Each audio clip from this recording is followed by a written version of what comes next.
For more on the Republican National Convention, I spoke earlier with Joel Rubin. He is the president of Washington Strategy Group. He's also a former U.S. Deputy Assistant Secretary of State. He recently wrote an editorial in the Huffington Post critical of Trump as a businessman and politician. I asked him to elaborate on why he calls Trump a candidate for chaos. I really wanted it to be very clear to readers that Donald Trump is a chaos president, that what this country is facing right now is an existential question about our role in the world. We have to look deep in ourselves and try to make sure that we are putting our best face forward. And with Donald Trump in the White House, it is going to lead to consistent uncertainty and turmoil. That's not good for our country, not good for the world. But there is this element, and we saw it in the UK with the Brexit vote, where people just really, it's this anti-politician kind of this visceral, talk to us about that. What is coursing through the dynamic of the voters, not just here in the United States, but we're seeing it everywhere, it seems.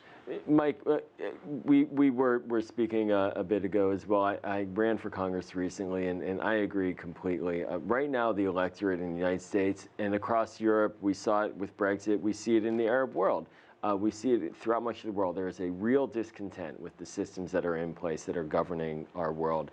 Communications technology are creating connections, and there's a lot of uncertainty. In the American electorate, right now, there is a deep cynicism towards the establishment, a deep cynicism towards what our government can accomplish on its behalf. But what I argue is that we should not burn down the government to make it better. And what Donald Trump is proposing is to undermine the institutions that people actually want to see working. They don't want to end the government, they want it to function. And that's not what he stands for. Now, let's talk about him on the international stage. I mean, he's talked about the Iran deal, not a good deal. He's talked about trade deals, not good trade deals. He's talked about NATO, not so crazy about NATO. He's talked about allies, they're not pulling their fair share.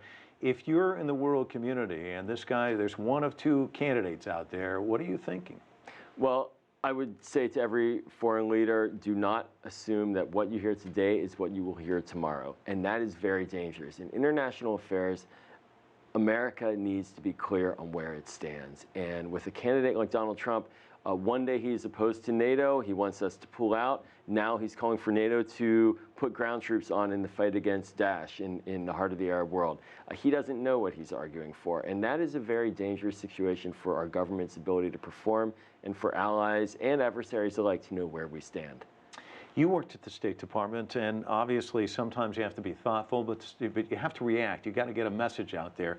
What have we learned through this plagiarism case in the fact that there is just silence, denial, and then the news cycle keeps it alive. Then finally, at this point, they have to come out and somebody falls on the sword. What does that tell you about his leadership capabilities as a president, where he'd have to react quickly to an international event?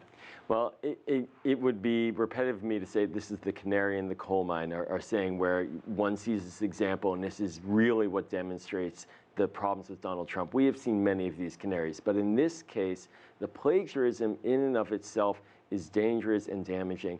The inability to be clear about what took place, the opacity of the campaign, no one taking responsibility, then assigning responsibility to some underling. This is not leadership. This is not clarity. This is not giving off an image of strength. This is actually very much of a dangerous type of management style.